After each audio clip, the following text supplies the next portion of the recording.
भावना में भाव नहीं, वो भावना बेकार है। और भाव से प्रभु को भजे तो भव से बेड़ा पार है।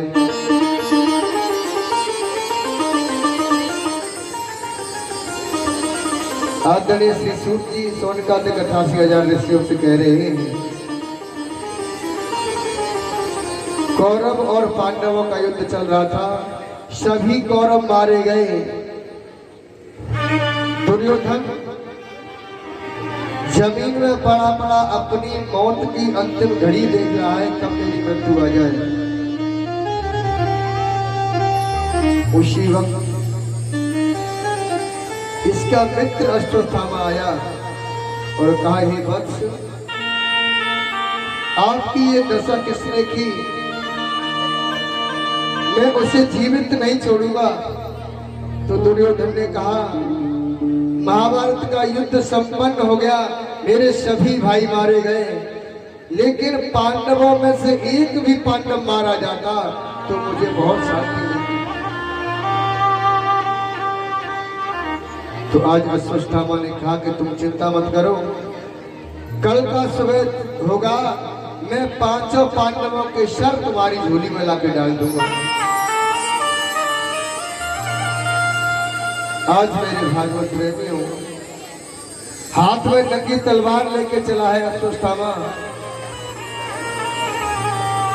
शास्त्र कहते हैं, जाको राखे साया मार सके न कोई, वाल न बाका कर सके, चाहे जग मेरी हो। जिसका रक्षक स्वयं जगत का पति परमात्मा है, उसे कौन मार सकता है। भगवान श्री कृष्ण ने पांडवों से कहा, आज मेरी इच्छा है कि कहीं भ्रमण करने के लिए चले। 5 पांडवों को ले जाते भ्रमण करने के लिए। जिस कक्ष में 5 पांडव सोते थे, वहीं पर आकर के द्रौपदी के 5 पुत्र सो गए।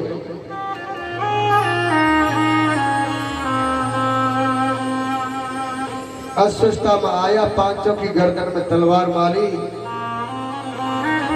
सरों को अपनी झोली में डाल के ले जाता है और दुर्योधन को जाकर के दे दी। पहले तो दुर्योधन ने देखा करते हुए सरों को तो बहुत प्रसन्न हुआ। उसके बाद में एक सर उसने हाथों से मसला तो सर खरबूजे की तरह फूट गया।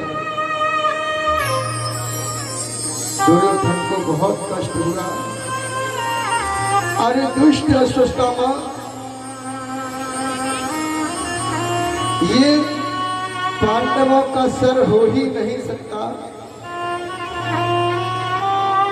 तूने द्रौपदी के 5 पुत्रों को मार के हमारे वंश में जल देने वाला भी नहीं छोड़ा। आज इसका सुख और दुख बराबर हुआ, इसने अपने शरीर को छोड़ दिया। इधर मेरे भागवत प्रेमी सुबह हुआ, जब पुत्र नहीं जागे,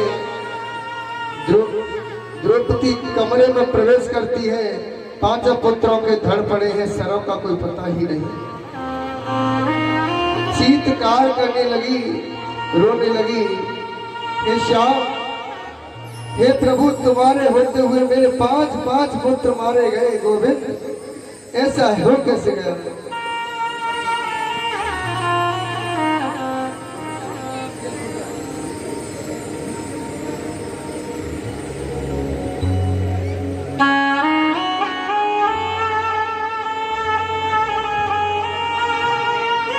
मेरे भागवत प्रेमियों, एक माँ का एक बेटा गुजर जाता है, उस माँ को कितना दर्द होता है।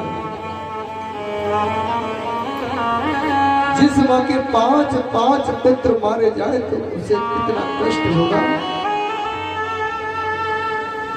द्रौपदी के 5 पुत्रों के धड़ पड़े हैं, सर है ही नहीं।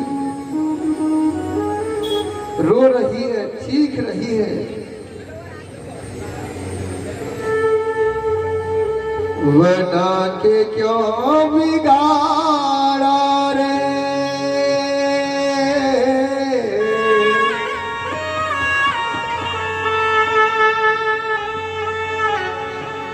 बना के क्यों बिगाड़ा रे,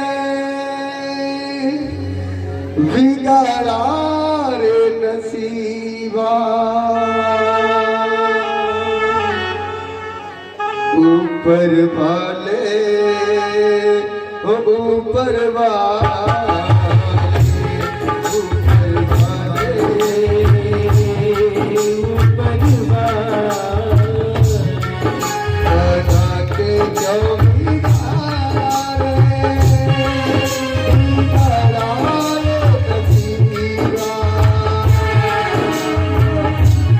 ऊपर वाले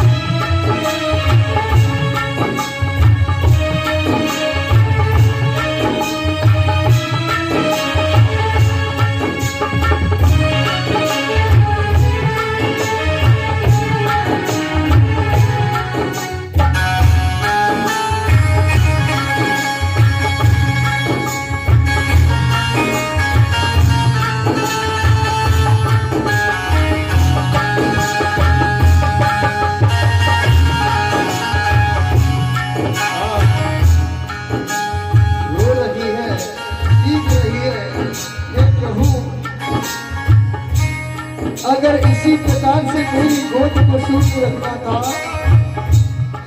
तो क्यों 5-5 पुत्र दे दिया मुझे, और जब पुत्र दे दिए तो फिर मुझसे सीख क्यों लिए।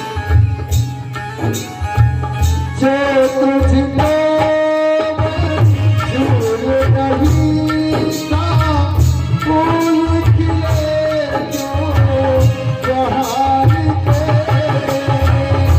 तुझको मंजूर नहीं था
बना के क्यों बिगाड़ा रे, बिगाड़ा रे नसीबा। ऊपर वाले वो ऊपर वाले। आज मेरे भागवत प्रेमियों, इस प्रकार से द्रौपदी ने बहुत करुणा क्रंदन किया। अर्जुन गांडीव धनुष साथ में लेके चलते हैं। अश्वत्थामा ने सोचा कि अर्जुन मुझे नहीं छोड़ेगा। उसी वक्त इसने अपना ब्रह्मास्त्र छोड़ दिया। अर्जुन घबराने लगे। कृष्ण कृष्ण महाबाहो भक्तानां भयंकर, त्वमेको दह्यमाना नाम पवनो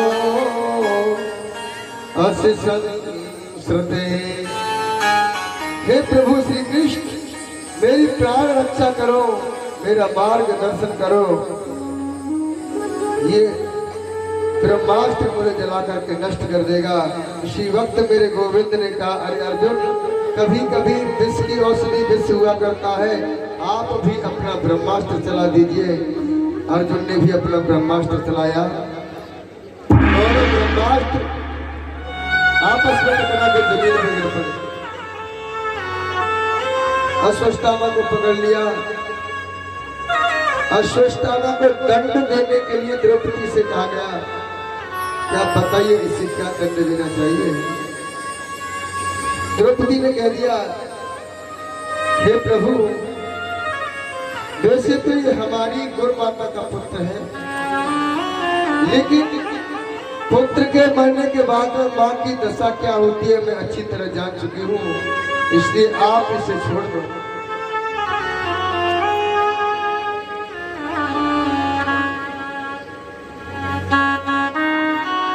मेरे भागवत प्रेमियों, भीम कहने लगे, ये दुष्ट बाल हत्यारा है, हम इसे छोड़ेंगे नहीं। भगवान श्री कृष्ण से पूछा गया कि आप ही बताइए, हमारा मार्गदर्शन करो। भगवान कहने लगे कि ब्राह्मण को कभी मारना नहीं चाहिए और बाल हत्यारे आताताई को कभी छोड़ना नहीं चाहिए। पांडव बोले, प्रभु आप ये कैसी बात कर रहे हो कि ब्राह्मण को मारना नहीं चाहिए, आताताई को छोड़ना नहीं चाहिए, दोनों काम कैसे हो सकते हैं। उसी वक्त अश्वत्थामा को पकड़ा, उसके बालों का मुंडन करा दिया, मस्तक से मणि को निकाल लिया बाण की नोक से, धक्के मारकर इसे वापस कर दिया। अश्वत्थामा को पांडवों का शुक्रगुजार करना चाहिए कि उन्होंने उसे छोड़ दिया,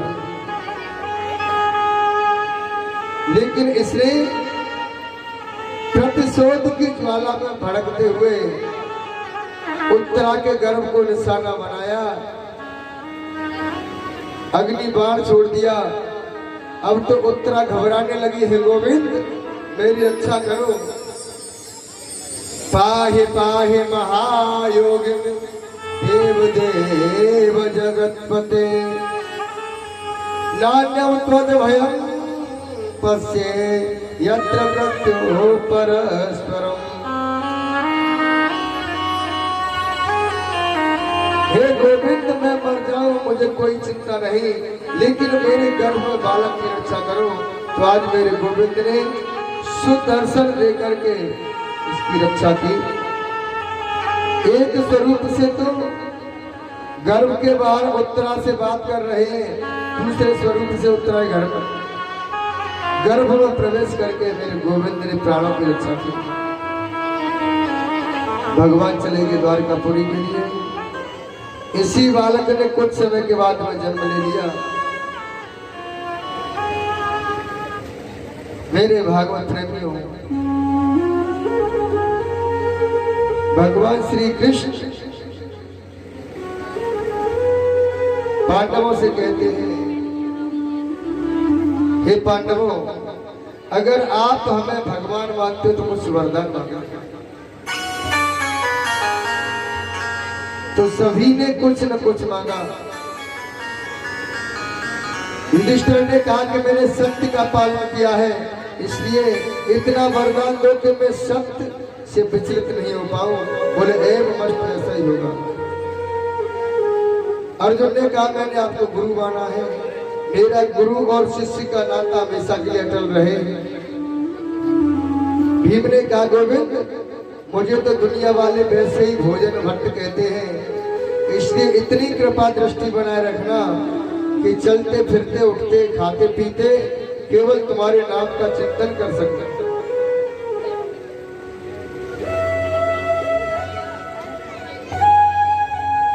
सुभद्रा से कहा गया तो सुभद्रा ने कहा मेरा मन रूपी पिंजरा, मन रूपी तोता तुम्हारे चरण रूपी पिंजरे में वास करे। और जब भैया कुंती का नंबर आया तो कुंती ने कहा कि प्रभु, मुझे तो केवल दुख ही दुख दे दो, मेरे जीवन में बहुत दुख आए। भगवान ने कहा कि हुआ, तुमने दुखों के सिवा जीवन में कुछ नहीं देखा, अब मैं तुम्हें दुख नहीं दे सकता। तो मैया ने कहा कि प्रभु, दुख किसे कहते, सुख किसे कहते, सुनिए।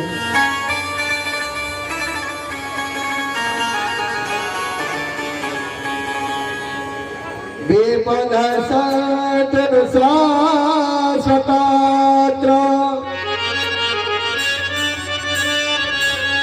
तात्र जगद गुरु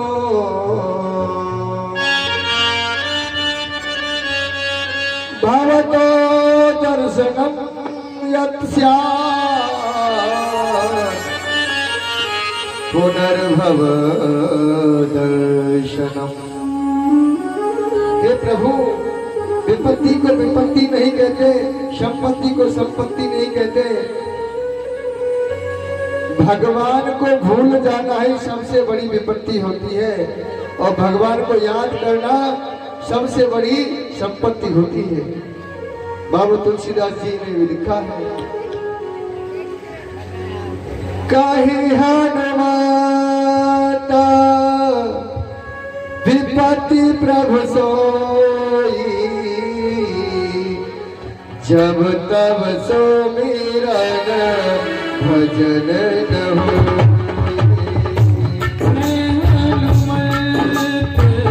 विपत्ति प्रभु सोई, जब तब सो मेरा भजन न हो।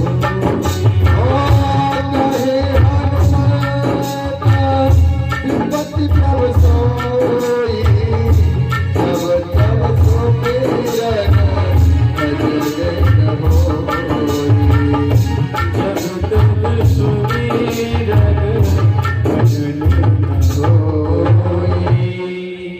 सबसे बड़ी विपत्ति तो ये है कि हम भगवान को भूल जाते हैं, इससे बड़ी विपत्ति और क्या हो सकती है।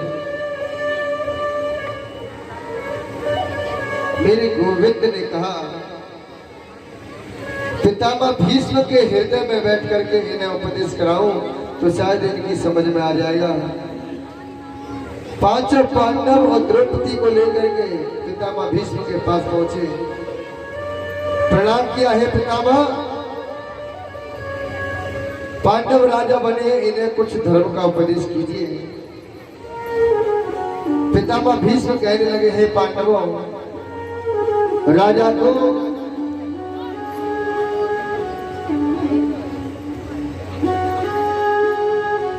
अपने जीवन में दान बहुत करना चाहिए। दान धर्माण राज धर्माण मोक्ष धर्माण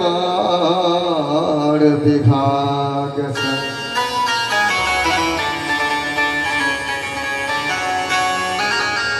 राजा को अपने जीवन में दान बहुत करना चाहिए।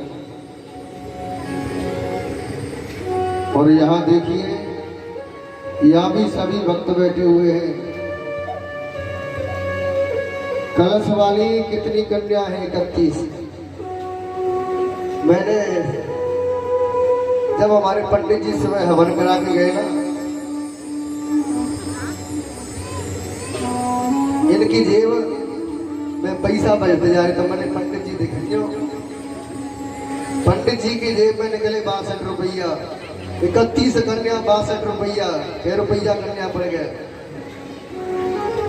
ऐसी बात नहीं है किसी कन्या ने 10 रुपए में चढ़ाया होगा। कमेटी वाला कोई हवन करने के लिए ही नहीं आता। पंडित जी आवाज लगाते लगाते थक जाते हैं।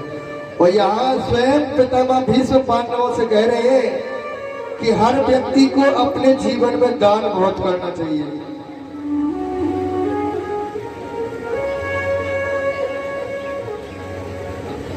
एक सेठ जी थे, बहुत कंजूस, बिहारी जी के दर्शन करने वृंदावन गए। तो बिहारी जी के मंदिर में बहुत बड़ी लाइन लगी हुई थी।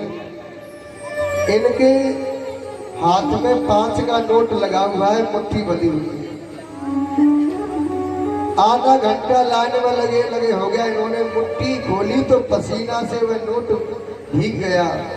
सेठ जी कहने लगे, अरे मैं तुझे दान करने के लिए जा रहा हूँ, इसलिए आज मेरा तेरा बिछड़न हो रहा है, इसलिए तू रो रहा है और मैं तुझे रोता हुआ नहीं देख सकता।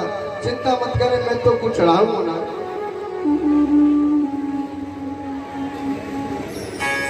फिर विचार आयो, जीवन में मैंने कभी 1 पैसे का दान नहीं किया।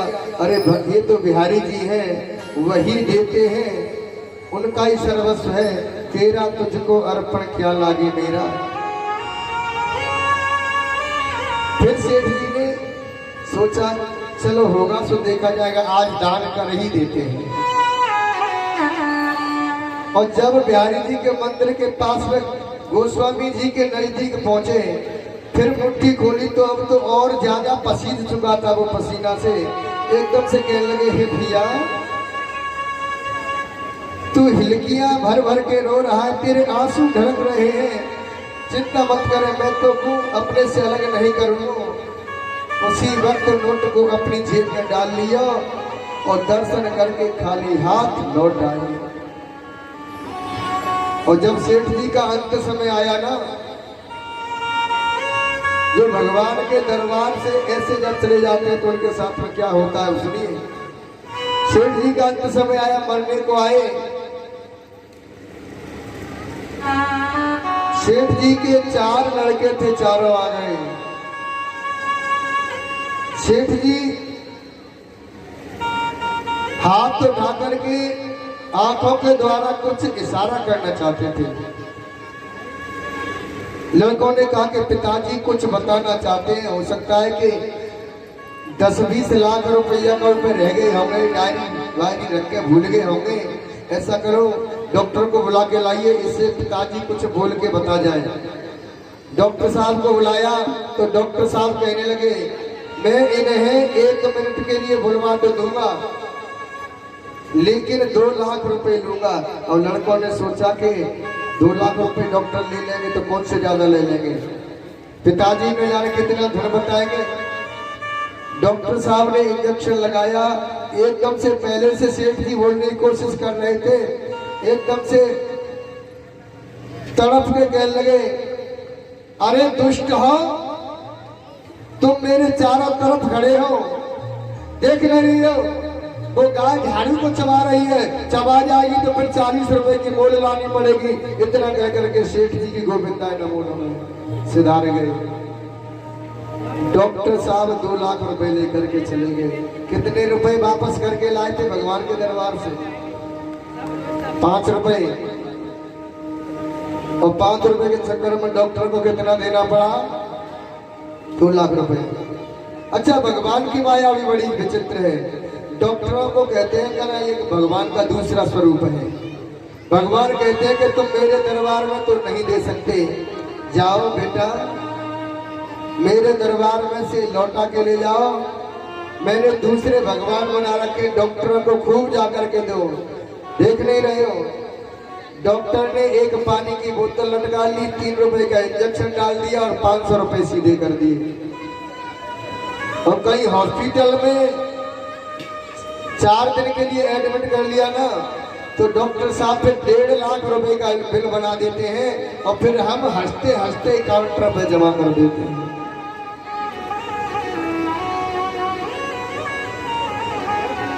इसलिए पितामह भीष्म ने कहा कि राजा को अपने जीवन में बहुत दान करना चाहिए।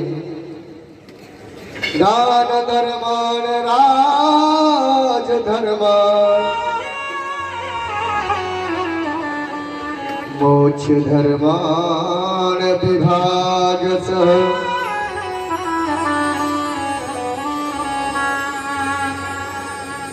तन पवित्र सेवा किए धन पवित्र करदार मन पवित्र हरि भजन सो होई विधि कल्याण। सेवा करने से हमारा शरीर पवित्र होता है, दान करने से हमारा धन पवित्र होता है और भजन करने से मन पवित्र होता है। आजकल तो कुएं बहुत कम चलते हैं, पहले कुएं चलते थे तो हम और आप कुएं से जल खींचते थे। किसी कुएं से साल या 2 साल जल नहीं खींचते तो उस कुएं में जहरीली गैस बन जाती थी, जिसे कहते थे कि इसमें लाइन बन गई है। क्यों? उससे हमने जल नहीं खींचा। इसी प्रकार से जो हम धन एकत्रित करते हैं, उस धन से अगर हमने दान नहीं किया तो वो हमारा धन भी अपवित्र हो जाता है। इसलिए धर्म के कार्य में कुछ न कुछ जरूर दान करते रहे। आगे पितामह भीष्म ने कहा, राजा को अपनी आंखों के सामने कभी पाप होते हुए नहीं देखना चाहिए। जब इतनी बात सुनी एकदम से द्रौपदी हंसने लगी। पितामह भीष्म कहने लगे, बेटी आप हंस रही हो।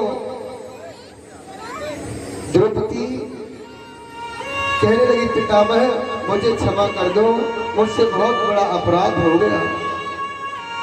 नहीं बेटी, कुलवती जो नारियां होती है व्यर्थ में नहीं हंसती, आप अपनी हंसी का कारण बताइए।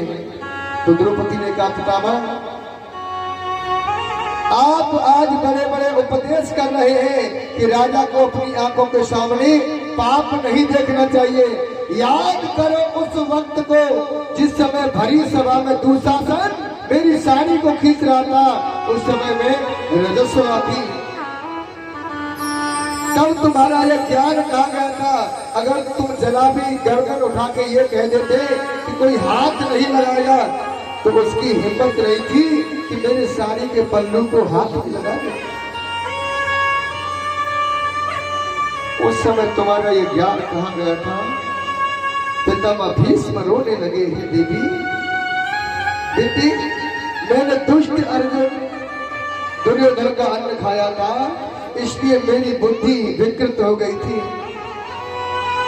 बाणों की सैया पर पड़े पड़े मुझे बहुत समय हो गया। अब मेरा अधर्म का रक्त निकल गया, अब मेरी बुद्धि सद्बुद्धि में बदल चुकी है। पितामह भीष्म ने श्री कृष्ण से कहा कि मैं आपसे कुछ अकेले में बात करना चाहता हूँ। हे गोविंद, मेरी एक बेटी है जिसे मैं आपके साथ में विवाह करना चाहता हूँ। पांडवों ने विचार किया, आजीवन ब्रह्मचारी रहते हुए पितामह भीष्म के बेटी कहां से आ गई? वो बेटी कोई और नहीं, हमारी और तुम्हारी मति है बुद्धि। इसे श्री कृष्ण के चरणों में अर्पण करना चाहता हूँ।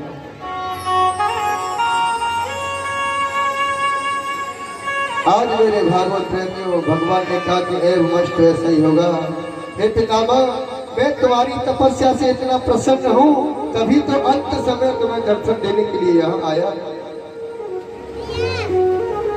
पितामह भीष्म कहने लगे, आइए हम और आप भी गोविंद से प्रार्थना करते हैं, हे प्रभु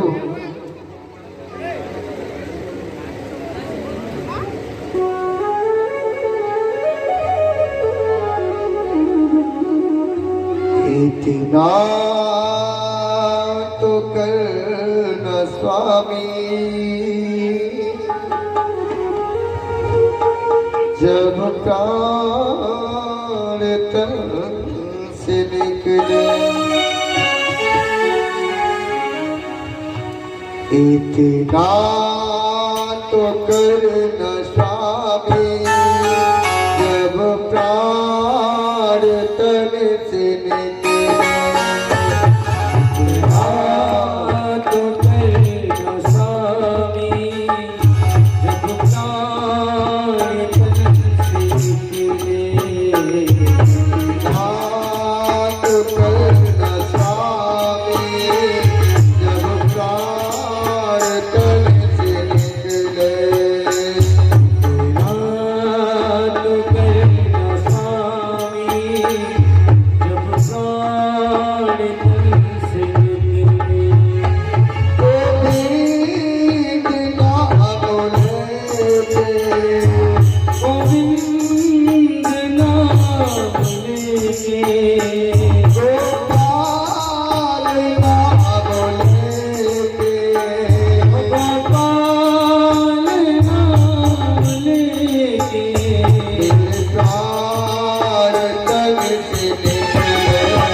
बाकी बिहारी लाल की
जब